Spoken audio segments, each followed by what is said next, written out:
अस्सलाम वालेकुम, मैं आपके साथ गज़नफ़र अब्बास और आप देख रहे हैं कॉमर्शियल यूट्यूब चैनल। हमारा जो आज का लेक्चर है वो है डिमेंशिंग मुशारका इन इस्लामिक बैंकिंग। तो हम अपना आज का लेक्चर स्टार्ट करते हैं।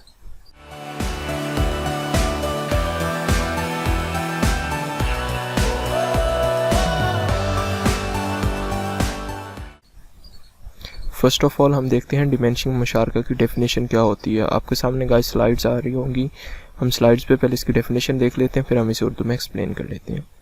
Diminishing musharaka is a form of musharaka in which the ownership of the asset is divided into units। यानी जो अभी आपने मुशारका के थ्रू एक एसेट्स लेना है, उसकी ओनरशिप को है उसे डिफरेंट यूनिट्स में डिवाइड कर देना है। The bank then these its shares of assets to the customer against rental payments in partial the customer periodically purchase the units under the ownership of the bank। अगर हम इसकी example देखें तो एक बैंक ने एक कार ली है और उसे डिवाइड कर दिया है डिफरेंट यूनिट्स में। यानी 10 लाख की अगर कार थी तो उसमें दो पार्टनर्स थे, यानी 8 लाख बैंक देगा और 2 लाख रुपए कस्टमर देगा। अब जो बैंक का 8 लाख रुपए है उसे 1-1 लाख रुपए की डिफरेंट पीरियोडिकल पेमेंट्स में उसे डिस्ट्रीब्यूट कर देगा। और जब वो डिस्ट्रीब्यूट हो जाएंगी तो जैसे ही यानी 1 साल के बाद जो कस्टमर है वो 1 लाख और प्रोवाइड कर देगा बैंक को, जब जमा करवा देगा तो कस्टमर के यूनिट इंक्रीज़ होके 3 हो जाएंगे और जो बैंक है उसके यूनिट डिक्रीज़ होके 7 हो जाएंगे। नेक्स्ट हम देख लेते हैं कि ये ज़्यादातर डिमेंशिंग मुशारका कहाँ पे यूज़ होता है। होम फाइनेंसिंग में यूज़ होता है, सर्विसेज में यूज़ होता है एंड ट्रेड में यूज़ होता है। होम फाइनेंसिंग में अगर हम देख लें, ये सामने आपके स्लाइड है, इसमें आप एग्जांपल भी देख सकते हैं। हम इसकी एग्जांपल को उर्दू में इस तरह एक्सप्लेन करते हैं कि एक कस्टमर है, वो बैंक के पास गया है, इस्लामिक बैंक के पास, कहता है कि मैंने अपना एक घर परचेज़ करना है। तो बैंक कहता है कि मैं आपको 80% पेमेंट मैं कर देता हूँ, 20% पेमेंट आप कर दें। यानी अगर वही हम लास्ट वाली एग्जांपल ही ने 10 लाख रुपए थी, 10 लाख रुपए का घर था, उसमें से 20% जो थे वो कस्टमर ने पे कर दिए, कस्टमर का कंट्रीब्यूशन आ गया, और 80% जो है वो कंट्रीब्यूशन आ गया बैंक का। अब इसी तरह ही करेंगे जैसे हमने लास्ट एग्जांपल देखी है कि उसकी पीरियोडिकल पेमेंट्स बना लेगा। जैसे कस्टमर पे करता जाएगा उसके यूनिट्स इंक्रीज़ होते जाएंगे और बैंक के यूनिट्स डिक्रीज़ हो जाएंगे। एट द एंड जो टोटल ओनरशिप है हाउस की वो कस्टमर को ट्रांसफ़र हो जाएगी। उसके बाद गाइस हमारे पास है सर्विसेज की।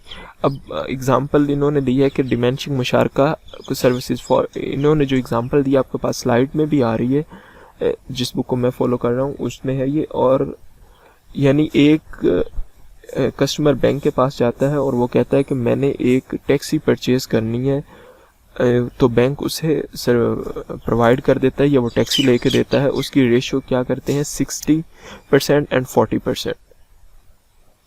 अब वो उसे जब चलाता है, रेंट पे चलाता है, तो वो जितनी भी उसकी इनकम होती है, वो जो इनकम है वो भी डिवाइड हो जाती है। यानी जितनी कंट्रीब्यूशन बैंक को होगा वो बैंक को मिल जाएगा, जो कंट्रीब्यूशन होगा कस्टमर का वो कस्टमर को मिल जाएगा। और फिर वही बात होगी कि उस टैक्सी की भी जितनी कीमत है उसे डिफरेंट पीरियोडिकल पेमेंट्स यूनिट्स में डिवाइड कर दिया जाएगा और कस्टमर जैसे पे करता जाएगा उसके जो यूनिट्स हैं वो इंक्रीज़ हो जाएंगे ओनरशिप के, और जो बैंक है उसके ओनरशिप के यूनिट्स हैं वो डिक्रीज़ होते जाएंगे। उसके बाद ट्रेड है। इसी तरह गाइस जैसे हमने लास्ट 2 एग्जांपल में देख लिया, इसमें ट्रेड में भी 2 लोग जो हैं, यानी एक बैंक हो गया एक कस्टमर हो गया, वो मिलके एक कमर्शियल इंटरप्राइज यानी कोई बिजनेस स्टार्ट कर लेते हैं। ऐसे ही उनकी इंटर्न वो होगी, कंट्रीब्यूशन होगी, यानी फॉर एग्जांपल 50-50 हो गई या 80-20 होगी। उसके मुताबिक वो अपना बिज़नेस स्टार्ट करेंगे और बिज़नेस के जो भी उन्हें प्रॉफिट होगा वो भी उसी रेशियो से डिवाइड होगा और जो उनका लॉस होगा वो भी डिवाइड होगा। और फॉर एग्जांपल उन्होंने एक फैक्ट्री लगाई है जो 2 करोड़ रुपए की थी। अब उसके भी जो पार्ट होगा बैंक, उसके जो ओनरशिप के यूनिट्स हैं वो भी डिवाइड हो जाएंगे। अब वो जैसे ही कस्टमर पे करता जाएगा तो वो कस्टमर के यूनिट्स इंक्रीज़ होते जाएंगे, बैंक के यूनिट्स डिक्रीज़ होते जाएंगे। उसके बाद गाइस हम स्टेप देख लेते हैं कि जो डिमेंशिंग मुशारका के स्टेप हैं हाउस फाइनेंसिंग में। फर्स्ट ऑफ ऑल है इन दोनों ने मिल के, कस्टमर और बैंक ने मिल के हाउस परचेज़ कर लेना है। उसके बाद है कि जो बैंक का फाइनेंसर का शेयर है उसे क्लाइंट को रेंट पे दे देना है। उसके बाद है जी प्रॉमिस ले लेना है क्लाइंट से कि वो जो फाइनेंसर है उसके यूनिट्स को पीरियोडिकली परचेज़ कर लेगा। फिर वो एक्चुअली परचेज़ करता है और रेंटल्स की एग्रीमेंट्स हो जाते हैं। नेक्स्ट हमारे पास है कि सर्विसेज में वो कैसे काम करता है। इसमें फर्स्ट ऑफ ऑल वो एक जॉइंटली कार परचेज करेंगे, फिर वो कंट्रीब्यूशन ऑफ इनकम के लिए एग्रीमेंट करेंगे, उसके बाद वो परचेजेस ऑफ यूनिट्स, यानी जो कस्टमर है वो परचेज कर लेगा उसके यूनिट्स। जब कार के यानी जो उन्होंने चीज़ परचेज़ की है उसके सारे यूनिट्स कस्टमर परचेज़ कर लेगा, यानी उसकी ऑनरशिप उसके पास फुली आ जाएगी, तो बैंक जो है वो उसे ट्रांसफ़र कर देगा उसकी ऑनरशिप, लीगल ऑनरशिप। उसके बाद है मुशारका ट्रेड में कैसे हो सकता है। फर्स्ट ऑफ ऑल उन्हें एक कॉन्ट्रैक्ट करना होगा कि हमने एक कारोबार स्टार्ट करना है। उसके बाद है contribution money to start a business. वो बिज़नेस को स्टार्ट करने के लिए कंट्रीब्यूट कर लेंगे, यानी 80-20 की रेशो से या 70-30 की रेशो से, 60-40 की रेशो से। उसके बाद वो प्रॉफिट को डिस्ट्रीब्यूट करने के लिए एग्रीमेंट करेंगे। उसके बाद वो यूनिट को ट्रांसफ़र कैसे करना है उसके लिए एक एग्रीमेंट करेंगे कि आया कि जिस वक्त अब उन्होंने सेल करनी है, कोई फैक्ट्री सेल करनी है, या क्या वो स्पॉट प्राइस होगी या डेफर्ड प्राइस होगी, डिफरेंट जैसे उन्हें उनके लिए इजी होगा।